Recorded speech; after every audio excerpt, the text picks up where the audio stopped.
Hi everybody. Do your Christmas projects ever feel a little too new? Cindy A. Lewis here, and today I'm going to show you 5 simple ways to give almost any Christmas paper a warm vintage look using supplies you probably have on hand.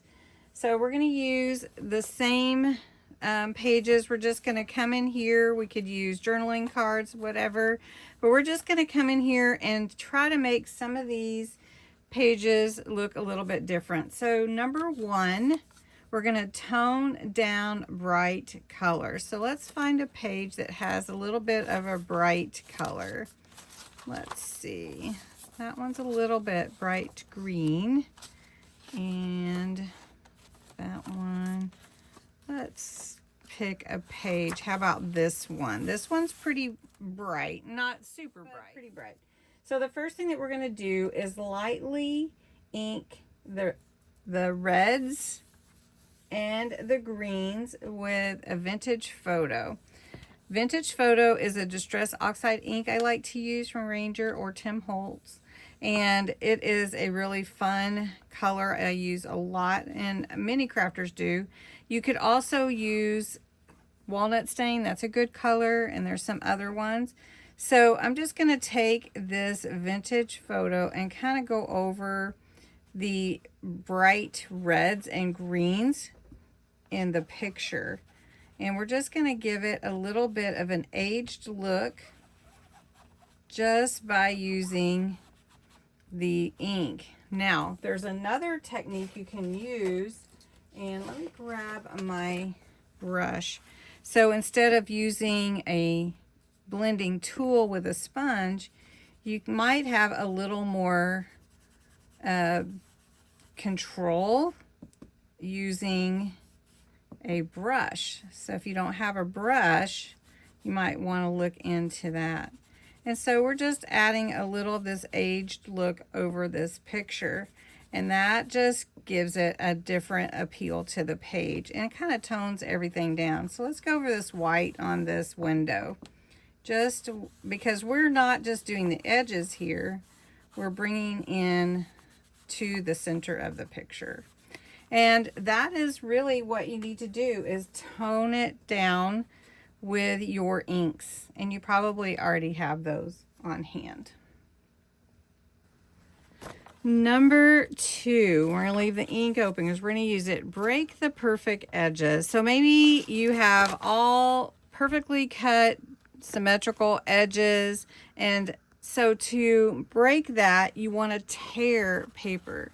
So I've got this paper that I'd already torn. I'm going to tear just down anywhere you want, but I'm just going to tear, and we're going to make some little tuck spots with this paper. And then I'm going to use this one here. We're just going to do 2. Now, I like to ink the edges when I tear paper. It just gives it a little more definition and makes it stand out. So I'm going to do that on these 2 real quick. I have these 2 done, but I also want this to have the torn edge look. So I'm just going to pull it towards myself. I'm going to go ahead and ink this really quick so you can see, because I do like that vintage look. Okay, so torn edge. So first I want to put down this paper, and I'm going to do it like a belly band and just ink it at the top and at the bottom. And I'm going to put it right here. This is just some coffee dyed paper I had. So this is number 2, break the perfect edge. Okay. And then I'm going to take this one, and this one's actually going to end up being a tuck. So we're going to ink the top and the back. So sort of a pocket, but more like a tuck, but it's really a pocket, I guess, because it is 3 edges. All right, so then we're going to put that there. And then I just want to show you that you have that torn edge look here. Then you have a place to tuck in here, and then a place to tuck in here. So we can just show you that. Isn't that very neat? All right, so what we've done is tear the edges and break that perfect edge. And you can even curl your paper if you want to. Easy to curl paper is with a pencil. I don't have a pencil right here, but I have a pen. And just take your paper and wrap it around and then press it with your fingers. And then you have a nice curled edge. And it's pretty simple. It'll usually hold it unless you flatten it. So, all right. Get away from those perfect edges for a little vintage look. That's number 2. Number 3 is add an aged layer to your page. So on this page, it's really pretty background layer with lots of solar sprays and inks. And I just love this page. But if I wanted to make it look older or aged, I could just take an old page and add it to it. And it could be my focal point. Or if I wanted to add it to another page, just say it's already a coffee dyed page and we wanted to add this to this page, and we could make it a pocket even if we wanted to, instead of just covering up the page, because it's, oh, look how cute. It's so cute on all sides. It's really hard to decide which side you want to put it on, but we're going to go with the other side. And we'll just make it a tall pocket, and then you could put a bookmark in here, and that would be cool. And just add, you could add a book page, you could add music, sheet music, even craft paper, depending on what you put on it. If you wanted to make it look a little more aged, you could spray some of your stains or anything on there too. Kind of like it just like this. We'll see what all I put on it, but there is my pocket, and just adding an old book page or something to add that aged layer. Number 3. On to number 4. Number 4, ink with intention. So for number 4, on what we're doing here is, instead of inking the whole outline of the page, how about just ink the corners? Ink the corners, and that actually frames the page. Now, if you wanted to ink all the corners, like here, you could do that, and up here, and you could have all 4 corners inked, and you could add it however you want to do that. Or you can just add a shadow where you have layers overlap. Let's see if we can find a quick one. Oh, that's not an overlapping layer. Here's one where we have an overlapping layer. So how about we took our brush, and underneath here we just add some ink and bring it out a little bit.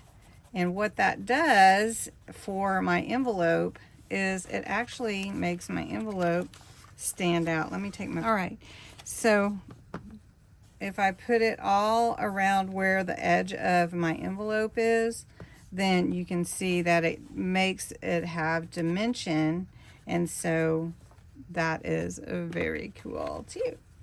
You could also create a little depth around a focal point. So here is this particular pocket that we put on the other day, and so if I wanted to add a little layer of dimension or shadow around it, I could just come around the edges with my blending tool or a brush, and then I would have that dimension because I have a shadow.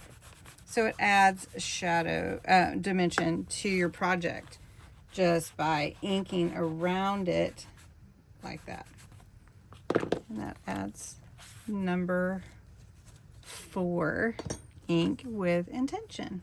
And lastly, we're going to do something really fun. Okay, for number 5, finish with one vintage detail. So I've just pulled out a little tag that I had made already, and I'm going to give you a list, so maybe take notes or whatever, but finish one with one tiny vintage detail. So you could do a gold splatter or a white paint splatter, a tiny stitch, twine, a button, a small label, bell, or even a touch of beeswax. And we used beeswax recently, and this is 100% natural, and it's really cool to use. It has a different consistency than regular wax, so it's really soft. You can see it's just like almost like butter. So I'm just gonna rub this on here and add it with my finger to this tag. And beeswax is a really fun thing that you can add to give it a different look completely. And so you saw what it looked like before, and now we're going to take our sponge and we're just going to buff it. And we're not just rubbing it off, we're buffeting the beeswax into the journaling card. And it's not taking the ink off, as you can see, but it just gives it a whole different look to it. And that is one way you can add the vintage look.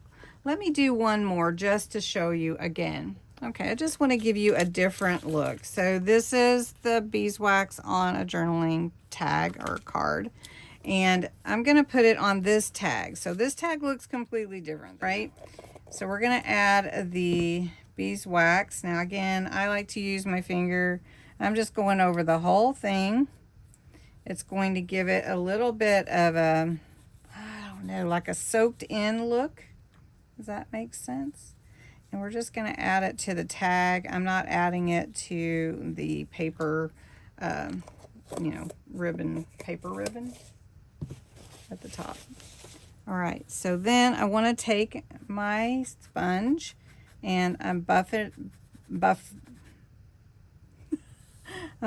it, not buffering it, but buffing it.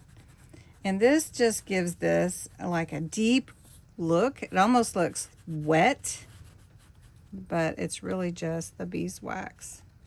So you can see how fun that is. A little different, makes the paper feel a little different too, consistency wise, and it will look pretty cool with your journal. On this library card, we did do the wax on it, and it just changed the whole dynamic of how it looked.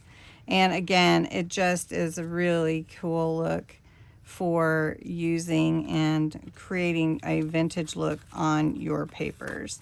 So that is all 5. Your 5 is your vintage detail. Number 4 is to ink with intention. And number 3 is an aged layer that you're adding to your page. Break that perfect edge look and tone down your bright colors. So I thank you for watching. I hope you enjoyed this Christmas technique video. It was so fun to make and think about how to share some different ways to make your pages look aged and, you know, get that look that you're wanting. So thanks so much for watching, and have a wonderful, wonderful day.